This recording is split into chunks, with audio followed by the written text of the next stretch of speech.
There I was, Burma, WW2, knee deep in grenade pins with a knife clenched in my teeth. No, wait a minute. That's not right. I'm standing in my front yard in Des Moines, Iowa. Damn PTSD makes me remember things that never even really happened. I think that was a scene from a John Wayne movie. Anyway, about 10 years ago, on my 1 month wedding anniversary, I was making a nightly walk around my property every night to make sure everything is secure, also a PTSD thing, when suddenly I felt myself falling. Now, this is no ordinary fall. It's the kind of fall where everything goes into slow motion and you hear that little voice in your head that says, "This is going to hurt." And the next moment, I hear the smack of my head against a landscaping brick and taste my own blood. In that moment, I also realize I can't move. I can barely make a sound. I feel like I'm floating above myself, there with my arms and legs akimbo, like a chalk outline drawing from a bad 80s crime show. And that voice in my head saying, "Told you so." In my head, I'm thinking, really? I've been through so much stuff in my life, underwater in subs for months, at times, getting blown up one time, etc., etc., etc. And this is what's going to take me out? A landscaping brick in Des Moines, Iowa? Oh, what the heck?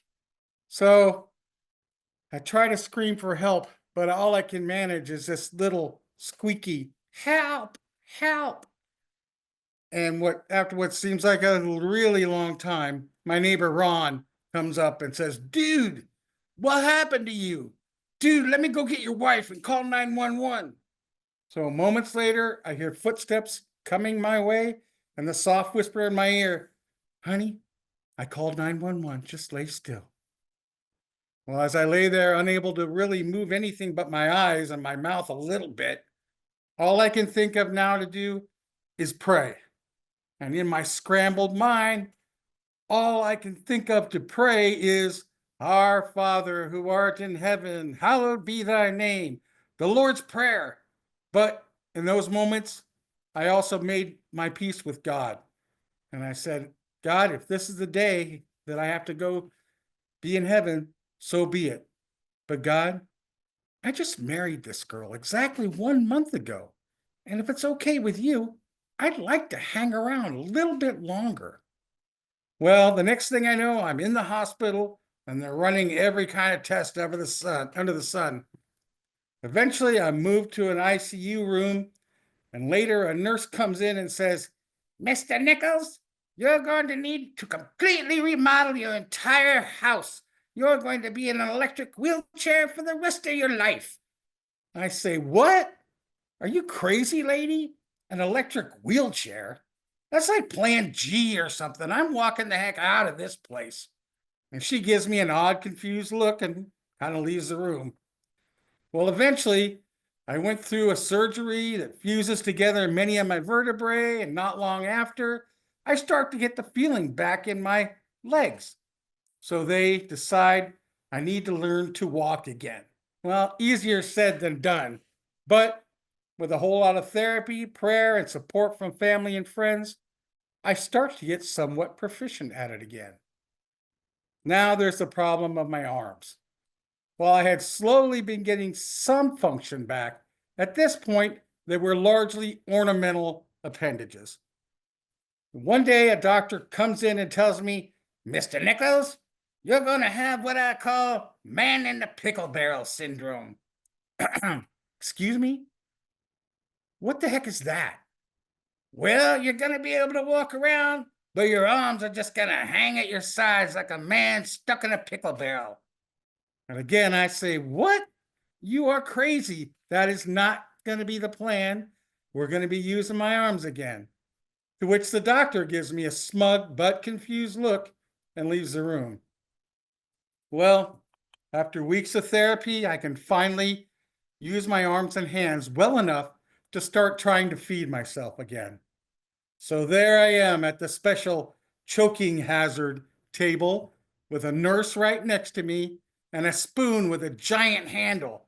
and a bib. Oh, wait, we don't call it a bib anymore. It has to be called a clothing protector.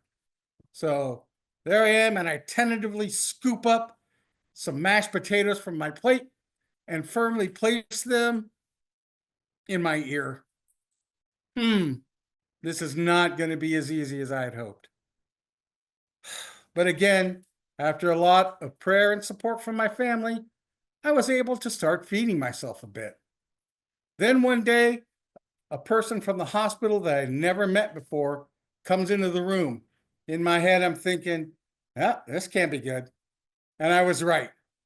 They tell me, "Well, Mr. Nichols, your insurance has run out, so we're going to have to send you to a nursing home."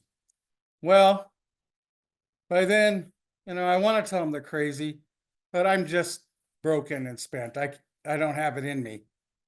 So I accept my fate. But the next day, my wife and I are discussing the situation. Now, up to this point, I had never used or even thought of using the VA for anything. But I say to my wife, "Honey, let's call the VA and see if someone could come out and talk to us." She tells me, "Dan, I'm sorry. That's not how it works. No hospital is going to come out to another hospital to visit you. But when you're out of options, you'll try anything." So I called and left a voicemail, or I don't even know who it was. But the very next day, after my noon session of poking myself in the face with green beans and meatloaf, we're back in my room, and someone I can only describe as an angel floats into my room. She has long blonde hair and a bright smile, kind of like Glinda the Good Witch from The Wizard of Oz. And she tells me, "Dan, we want to bring you to the VA hospital and help you recover." Well, there was the next day we pack up the plantation and we go to the VA. Now, there were definitely differences between the civilian hospital and the VA. Now I have a roommate and only 4 channels of TV, but I also have people who I felt genuinely care about me, guys who shared similar experiences, and people who don't let me just sit in my room after therapy. They come down my room and say, "Hey, Dan, we're going to the community room to play wheelchair volleyball with a balloon, and you're coming with me." Or my wife's favorite Thursday night, bingo night.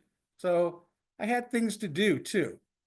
And eventually, I was able to walk and feed myself, and I even qualified to start driving again.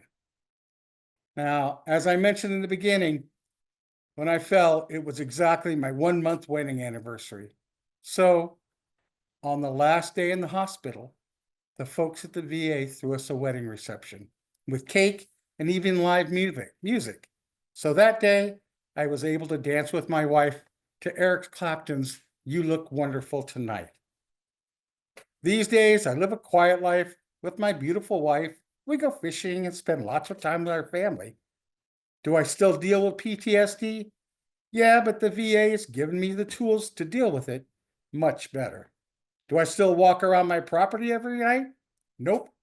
But I do have lots of cameras. Thank you.